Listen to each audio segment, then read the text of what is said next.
નમસ્કાર મિત્રો, સ્વાગત છે તમારું ગુજરાતી ટિપ્સ યુટ્યુબ ચેનલની અંદર।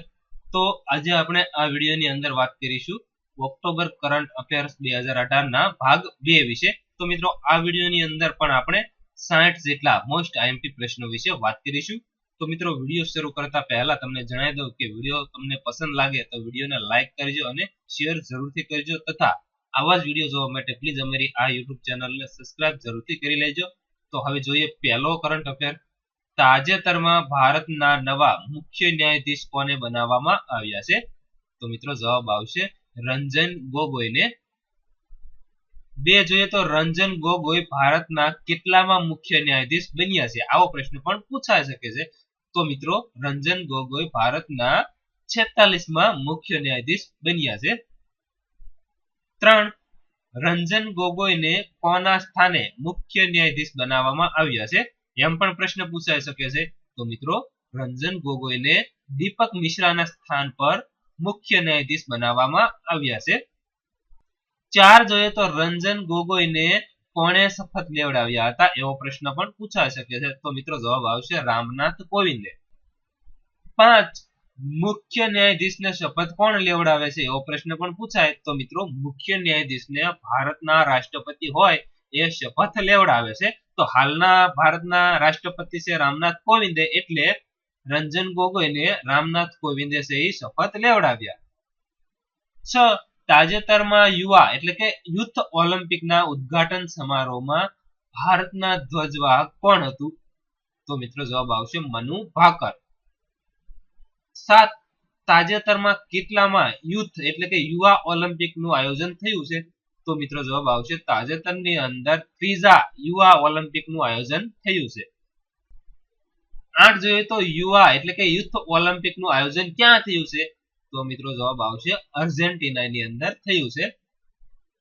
9 હવે અહીં યુથ એટલે કે યુવા ઓલિમ્પિકનું આયોજન અર્જેન્ટિનાની અંદર થયું છે, તો આપણે અર્જેન્ટિના વિશે ટૂંકની અંદર માહિતી મેળવીએ। તો અર્જેન્ટિનાની રાજધાની કઈ છે? તો કે બ્યુનોસ એર્સ એ અર્જેન્ટિનાની રાજધાની છે।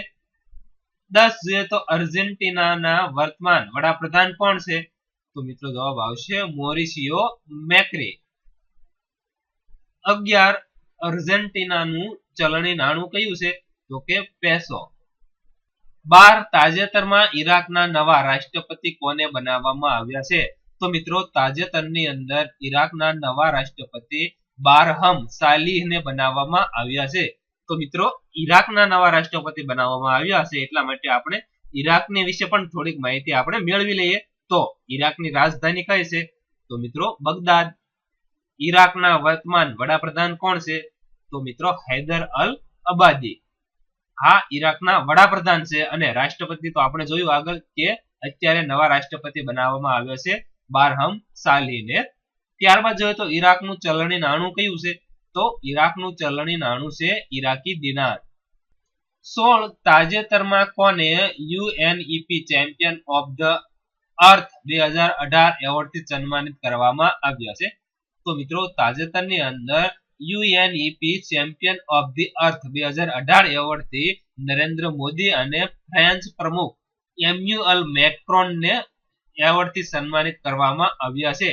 તો હવે તમને મિત્રો એમ થતું કે UNEP champion of the earth award 2018 એટલે શું? તો આપણે સૌપ્રથમ યુએનઈપી નું પૂરું નામ જાણીશું। તો મિત્રો યુએનઈપી નું પૂરું નામ થશે યુનાઇટેડ નેશન એન્વાયરનમેન્ટ પ્રોગ્રામ, એટલે કે એનો ગુજરાતીની અંદર અર્થ થશે સંયુક્ત રાષ્ટ્ર પર્યાવરણ કાર્યક્રમ। તો આ અંતર્ગત નરેન્દ્ર મોદી અને ફ્રેન્ચ પ્રમુખ એમ્યુઅલ મેક્રોનને એવોર્ડથી સન્માનિત કરવામાં આવ્યા છે। 18 તાજેતરમાં કઈ સરકારી યુનિવર્સિટી સૌથી સ્વચ્છ યુનિવર્સિટી જાહેર કરવામાં આવી છે? તો મિત્રો તાજેતરની અંદર મહર્ષિ દયાનંદ યુનિવર્સિટીને સૌથી સ્વચ્છ યુનિવર્સિટી જાહેર કરવામાં આવી છે। મિત્રો આ સરકારી યુનિવર્સિટી છે। તો આ મહર્ષિ દયાનંદ યુનિવર્સિટી ક્યાં આવેલી છે? તો મિત્રો મહર્ષિ દયાનંદ યુનિવર્સિટી હરિયાણાની અંદર આવેલી છે। ત્યારબાદ આપણે જોઈએ તો તાજેતરમાં કઈ પ્રાઇવેટ યુનિવર્સિટીને સૌથી સ્વચ્છ યુનિવર્સિટી જાહેર કરવામાં આવી છે? તો મિત્રો જવાબ આવશે સિમ્બાયોસિસ ઇન્ટરનેશનલ યુનિવર્સિટીને। તો આ સિમ્બાયોસિસ ઇન્ટરનેશનલ યુનિવર્સિટી ક્યાં આવેલી છે? તો કે પુણે મહારાષ્ટ્રની અંદર આવેલી છે. તો સરકારી કઈ યુનિવર્સિટીને સૌથી સ્વચ્છ જાહેર કરવામાં આવી છે? તો કે મહર્ષિ દયાનંદ યુનિવર્સિટી. અને એમ પ્રશ્ન પૂછાયો હોય કે પ્રાઇવેટ યુનિવર્સિટી જે સૌથી સ્વચ્છ જાહેર કરવામાં આવી છે તેનું નામ શું છે? તો મિત્રો જવાબ આવશે સિમ્બાયોસિસ ઇન્ટરનેશનલ યુનિવર્સિટી. આની અંદર તમે કન્ફ્યુઝ ની અંદર ના પડી જતા. 22 તાજેતરમાં રસાયણ શાસ્ત્રમાં નોબેલ પુરસ્કાર 2018 વિજેતા કોણ છે? તો મિત્રો રસાયણ શાસ્ત્રની અંદર નોબેલ પુરસ્કાર 2018 વિજેતા છે જ્યોર્જ સ્મિથ, ફ્રાન્સિસ આર્નોલ્ડ અને ગ્રેગ વિન્ટર. આ ત્રણેયને રસાયણ શાસ્ત્રની અંદર નોબેલ પુરસ્કાર 2018 આપવામાં આવેલા છે. 23 તાજેતરમાં કયા દેશના રાષ્ટ્રપતિ 2 દિવસની ભારત યાત્રા પર આવ્યા છે? તો મિત્રો તાજેતરની અંદર રશિયાના રાષ્ટ્રપતિ 2 દિવસની ભારત યાત્રા પર આવ્યા હતા. હવે આપણે જોઈશું મિત્રો કે રશિયાના વર્તમાન રાષ્ટ્રપતિ કોણ છે? તો મિત્રો રશિયાના વર્તમાન રાષ્ટ્રપતિ છે વ્લાદિમીર પુતિન, જે ભારતની અંદર 2 દિવસની યાત્રા પર આવ્યા છે. ત્યારબાદ જોઈએ તો રશિયાના વર્તમાન વડાપ્રધાન કોણ છે? તો મિત્રો રશિયાના વર્તમાન વડાપ્રધાન છે દિમિત્રી મેદવેદેવ. આ પણ યાદ રાખજો. ત્યારબાદ આપણે જોઈએ કે રશિયાની રાજધાની કઈ છે? તો મિત્રો રશિયાની રાજધાની છે મોસ્કો. ત્યારબાદ જોઈએ તો રશિયાનું ચલણી નાણું કયું છે? તો રશિયાનું ચલણી નાણું છે રશિયન રૂબલ. આ પણ રશિયા વિશે એટલું તમને યાદ હોવું જરૂરી છે. 28 તાજેતરમાં રાષ્ટ્રીય ખાદી મહોત્સવ 2018 નું આયોજન ક્યાં કરવામાં આવ્યું છે? તો મિત્રો તાજેતરની અંદર રાષ્ટ્રીય ખાદી મહોત્સવ 2018 નું આયોજન મુંબઈની અંદર કરવામાં આવ્યું છે. ત્યાર પછી જોઈએ તો રાષ્ટ્રીય ખાદી મહોત્સવ 2018 નું ઉદ્ઘાટન કોણે કર્યું હતું? તો મિત્રો જવાબ આવશે માઇક્રો, નાના અને મધ્યમ સાહસ મંત્રી ગિરિરાજ સિંહે રાષ્ટ્રીય ખાદી મહોત્સવ 2018 નું મુંબઈની અંદર ઉદ્ઘાટન કર્યું છે. 30 તાજેતરમાં સ્વચ્છ સર્વેક્ષણ ગ્રામીણ પુરસ્કાર 2018 કોના દ્વારા આપવામાં આવ્યો છે? તો મિત્રો જવાબ આવશે નરેન્દ્રભાઈ મોદી દ્વારા આપવામાં આવ્યો છે. ત્યારબાદ જોઈએ તો સ્વચ્છ સર્વેક્ષણ ગ્રામીણ પુરસ્કાર 2018 માં કયું રાજ્ય પ્રથમ સ્થાન ધરાવે છે? તો મિત્રો સ્વચ્છ સર્વેક્ષણ ગ્રામીણ પુરસ્કાર 2018 ની અંદર હરિયાણા રાજ્ય છે પ્રથમ સ્થાન ધરાવે છે. ત્યારબાદ ગુજરાત બીજા સ્થાને છે અને મહારાષ્ટ્ર ત્રીજા સ્થાને છે. ત્યારબાદ આપણે જોઈએ કે સ્વચ્છ સર્વેક્ષણ ગ્રામીણ પુરસ્કાર 2018 માં કયો જિલ્લો પ્રથમ સ્થાન ધરાવે છે? આ પણ યાદ રાખવું જરૂરી છે. તો મિત્રો સતારા જે મહારાષ્ટ્રનો જિલ્લો છે એ પ્રથમ સ્થાન ધરાવે છે. ત્યારબાદ રેવાડી જે હરિયાણાનો જિલ્લો છે એ બીજું સ્થાન ધરાવે છે અને પેડાપલ્લી જે તેલંગાનાના જિલ્લો છે એ ત્રીજું સ્થાન ધરાવે છે. આટલું તમને યાદ હોવું જરૂરી છે. 33 તાજેતરમાં વિશ્વ પશુ દિવસ એટલે કે વર્લ્ડ એનિમલ ડે ક્યારે ઉજવવામાં આવ્યો હતો? તો મિત્રો તાજેતરની અંદર વર્લ્ડ એનિમલ ડે એટલે કે વિશ્વ પશુ દિવસ 4 ઓક્ટોબરના રોજ ઉજવવામાં આવ્યો હતો. 34 જોઈએ તો તાજેતરમાં પ્રથમ ટેસ્ટ ડેબ્યુમાં શતક લગાવનાર સૌથી પ્રથમ યુવા ખેલાડી કોણ બની ગયું છે? તો મિત્રો તાજેતરની અંદર પોતાની પ્રથમ ટેસ્ટ ડેબ્યુની અંદર શતક લગાડનાર સૌથી યુવા વયના ખેલાડી બની ગયા છે પૃથ્વી શો. 35 તાજેતરમાં આઈસીઆઈસીઆઈ બેંકના નવા એમડી અને સીઈઓ કોને બનાવવામાં આવ્યા છે? તો મિત્રો તાજેતરની અંદર આઈસીઆઈસીઆઈ બેંકના નવા એમડી અને સીઈઓ એટલે કે એમડી નું પૂરું નામ થશે મેનેજિંગ ડિરેક્ટર અને સીઈઓ નું પૂરું નામ છે ચીફ એક્ઝિક્યુટિવ ઓફિસર. તો આ આઈસીઆઈસીઆઈ બેંકના સંદીપ બક્ષીને બનાવવામાં આવ્યા છે. ત્યારબાદ જોઈએ તો સંદીપ બક્ષીને કોના સ્થાને આઈસીઆઈસીઆઈ બેંકના નવા એમડી અને સીઈઓ બનાવવામાં આવ્યા છે એવો પ્રશ્ન પણ પૂછાઈ શકે છે. તો મિત્રો જવાબ આવશે ચંદા કોશરના સ્થાને સંદીપ બક્ષીને આઈસીઆઈસીઆઈ બેંકના નવા એમડી અને સીઈઓ બનાવવામાં આવ્યા છે. તો મિત્રો સંદીપ બક્ષીને આઈસીઆઈસીઆઈ બેંકના નવા એમડી અને સીઈઓ બનાવવામાં આવ્યા છે. તો આપણે થોડું ઘણું આઈસીઆઈસીઆઈ બેંક વિશે પણ જાણી લઈએ. તો આઈસીઆઈસીઆઈ બેંકની સ્થાપના ક્યારે થઈ હતી? તો કે 1955 ની અંદર. આઈસીઆઈસીઆઈ બેંકનું મુખ્યાલય ક્યાં આવેલું છે? તો મિત્રો આઈસીઆઈસીઆઈ બેંકનું મુખ્યાલય મુંબઈની અંદર આવેલું છે. ત્યારબાદ જોઈએ તો આઈસીઆઈસીઆઈ બેંકના વર્તમાન ચેરમેન કોણ છે? તો મિત્રો જવાબ આવશે એમ કે શર્મા. અને તાજેતરની અંદર નવા એમડી અને સીઈઓ બન્યા છે સંદીપ બક્ષી. આટલું તમને આઈસીઆઈસીઆઈ બેંક વિશે જ્ઞાન હોવું જરૂરી છે. 42 તાજેતરમાં લગાતાર 11મી વખત ભારતના સૌથી અમીર વ્યક્તિ કોણ બન્યું છે? તો મિત્રો જવાબ આવશે મુકેશ અંબાણી. તો મિત્રો બીજા નંબરે કોણ રહ્યું છે? તો બીજા નંબરે રહ્યું છે અજીમ પ્રેમજી અને ત્રીજા સ્થાને છે લક્ષ્મી મિત્તલ. આ પણ તમને યાદ હોવું જરૂરી છે. ત્યારબાદ જોઈએ તો તાજેતરમાં સ્વચ્છતા હી સેવા પુરસ્કાર કયા મંત્રાલયને આપવામાં આવ્યો છે? તો મિત્રો તાજેતરની અંદર સ્વચ્છતા હી સેવા પુરસ્કાર રેલવે મંત્રાલયને આપવામાં આવ્યો છે.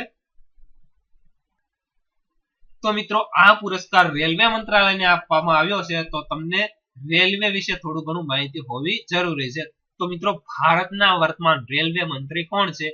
તો જવાબ આવશે પિયુષ ગોયલ. ત્યારબાદ એવો પ્રશ્ન પણ પૂછાયો છે ઘણી વખત કે સ્વતંત્ર ભારતના પ્રથમ રેલવે મંત્રી કોણ હતા? તો મિત્રો જવાબ આવશે જ્હોન મથાઈ. ત્યારબાદ જોઈએ તો ભારતના વર્તમાન રેલવે બોર્ડના મંત્રી કોણ છે? તો તાજેતરની અંદર ભારતના રેલવે બોર્ડના મંત્રી છે અશ્વિની લોહાની. 47 તાજેતરમાં ભારતે ઇન્ડોનેશિયામાં સુનામી અને ભૂકંપ પીડિતોની મદદ માટે કયું ઓપરેશન શરૂ કર્યું છે? તો મિત્રો જવાબ આવશે ઓપરેશન સમુદ્ર મૈત્રી. તો તાજેતરની અંદર જે ઇન્ડોનેશિયાની અંદર સુનામી અને ભૂકંપ આવ્યો છે, તો આ ભૂકંપની અંદર પીડિતોની મદદ કરવા માટે ભારતે ઓપરેશન સમુદ્ર મૈત્રી નામનું જે ઓપરેશન છે શરૂ કર્યું છે. તો મિત્રો આ ઓપરેશન ઇન્ડોનેશિયા માટે ચાલુ કરેલું છે. તો આપણે ઇન્ડોનેશિયા વિશે ટૂંકની અંદર માહિતી મેળવીએ. તો ઇન્ડોનેશિયાની રાજધાની કઈ છે? તો કે જકાર્તા. ત્યારબાદ જોઈએ તો ઇન્ડોનેશિયાના વર્તમાન રાષ્ટ્રપતિ કોણ છે? તો મિત્રો જોકો વિડોડો. ત્યારબાદ જોઈએ તો ઇન્ડોનેશિયાની કરન્સી એટલે કે ચલણી નાણું કયું છે? તો મિત્રો જવાબ આવશે ઇન્ડોનેશિયન રૂપિયા. 51 તાજેતરમાં વિશ્વ શિક્ષક દિવસ ક્યારે મનાવવામાં આવ્યો હતો? તો મિત્રો તાજેતરની અંદર વિશ્વ શિક્ષક દિવસ 5 ઓક્ટોબરના રોજ ઉજવવામાં આવ્યો હતો. તો મિત્રો આની અંદર પણ એક કન્ફ્યુઝન છે, તમે કન્ફ્યુઝનની અંદર નહીં પડી જતા. તો મિત્રો ભારતની અંદર શિક્ષક દિવસ ક્યારે ઉજવવામાં આવે છે? તો મિત્રો ભારતની અંદર 5 સપ્ટેમ્બરના રોજ શિક્ષણ દિવસ ઉજવવામાં આવે છે. તો ભારતમાં શિક્ષણ દિવસ કોની યાદમાં ઉજવવામાં આવે છે? તો મિત્રો સર્વપલ્લી રાધાકૃષ્ણનની જન્મ જયંતિના દિવસે ભારતની અંદર શિક્ષણ દિવસ ઉજવવામાં આવે છે. તો મિત્રો તમને પ્રશ્ન એમ પૂછાયો હોય કે વિશ્વ શિક્ષક દિવસની ઉજવણી ક્યારે કરવામાં આવે છે? તો મિત્રો જવાબ આવશે 5 ઓક્ટોબર. તો ઘણા બધા 5 સપ્ટેમ્બર પણ લખી લેતા હોય છે, તો આપણો જવાબ છે ખોટો પડે. તો એમ પૂછાયો હોય કે ભારતમાં શિક્ષક દિવસની ઉજવણી ક્યારે કરવામાં આવે છે? તો મિત્રો જવાબ આવશે 5 સપ્ટેમ્બર. અને એમ પ્રશ્ન પૂછાયો હોય કે વિશ્વ શિક્ષક દિવસની ઉજવણી ક્યારે કરવામાં આવે છે? તો મિત્રો જવાબ આવશે 5 ઓક્ટોબર. આ બંનેની અંદર તમે કન્ફ્યુઝનની અંદર ન પડી જતા. ત્યારબાદ જોઈએ તો 54 તાજેતરમાં 36મો રાષ્ટ્રીય ખેલ મહોત્સવનું આયોજન ક્યાં થશે? તો મિત્રો તાજેતરની અંદર 36મો રાષ્ટ્રીય ખેલ મહોત્સવનું આયોજન ગોવાની અંદર થશે. તો તમને સાથે સાથે એ જણાવી દઉં કે 35મો રાષ્ટ્રીય ખેલ મહોત્સવ કેરળની અંદર યોજાયો હતો. ક્યારે? 2015 ની અંદર. તો મિત્રો આ ખેલ મહોત્સવ ગોવાની અંદર યોજાવાનો છે. તો આપણે ગોવાની વિશે ટૂંકની અંદર માહિતી મેળવીએ. તો ગોવાની રાજધાની કઈ છે? તો મિત્રો જવાબ આવશે પણજી. ત્યારબાદ જોઈએ તો ગોવાના વર્તમાન મુખ્યમંત્રી કોણ છે? તો મિત્રો જવાબ આવશે મનોહર પર્રીકર. ત્યારબાદ જોઈએ તો ગોવાના વર્તમાન રાજ્યપાલ એટલે કે ગવર્નર કોણ છે? તો મિત્રો જવાબ આવશે મૃદુલા સિન્હા. 58 દર વર્ષે ગોવા મુક્તિ દિવસ ક્યારે ઉજવવામાં આવે છે? મિત્રો આ પ્રશ્ન ઘણી વખત પૂછાયો છે. તો દર વર્ષે ગોવા મુક્તિ દિવસ 19 ડિસેમ્બરના રોજ ઉજવવામાં આવે છે. આ યાદ રાખજો. 59 તાજેતરમાં ભારતીય આંતરરાષ્ટ્રીય વિજ્ઞાન મહોત્સવ 2018 ક્યાં શરૂ થયો છે?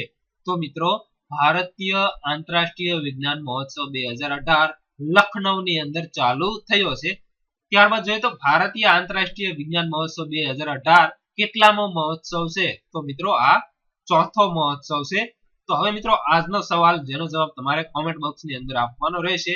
તો મિત્રો તાજેતરની અંદર ભારતીય આંતરરાષ્ટ્રીય વિજ્ઞાન મહોત્સવ 2018 જે લખનૌની અંદર ચાલુ થયો છે તેનું ઉદ્ઘાટન કોણે કર્યું છે? તો મિત્રો જે મિત્રોને ખ્યાલ છે એ મિત્રો જરૂરથી કોમેન્ટ બોક્સની અંદર જવાબ આપે, અને જે મિત્રોને નથી ખ્યાલ એ મિત્રો આ જાણવાની કોશિશ જરૂરથી કરે. તો મિત્રો તમને વિડીયો પસંદ હોય તો વિડીયોને લાઈક કરો, શેર કરો, અને આવા જ વિડીયો જોવા માટે પ્લીઝ અમારી આ યુટ્યુબ ચેનલને સબસ્ક્રાઇબ કરવાનું ભૂલશો નહીં.